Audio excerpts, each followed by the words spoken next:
Ah yes, the internet, the magical place where you can watch cat videos and start a business and accidentally end your marriage all before lunch. But who actually invented this global panic button that we all live on? It wasn't Al Gore.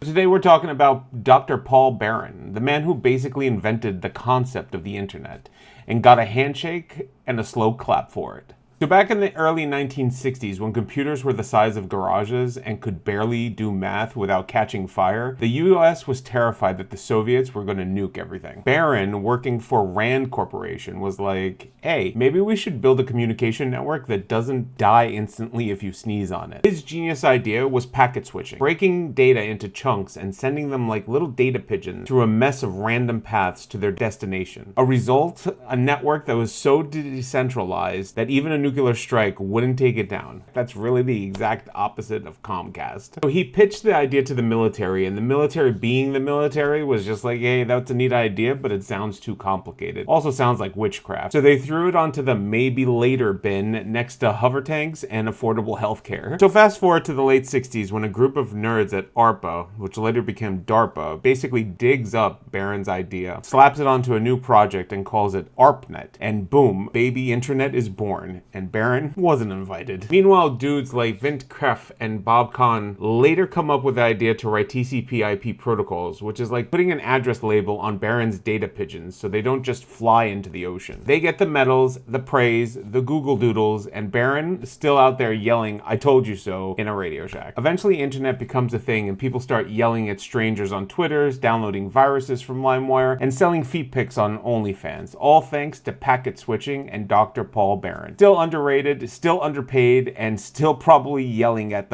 his router. So the next time your Wi-Fi cuts out during a Zoom call, just remember, it all started with one guy who said, "What if we made the phone system less dumb?" And nobody listened. This has been Silicon Secrets, the tech history you should have learned in school. Smash that like button if you love the chaos, comment if you ever rage punched your modem, and subscribe for more stories that prove tech is just modern magic with worse customer service.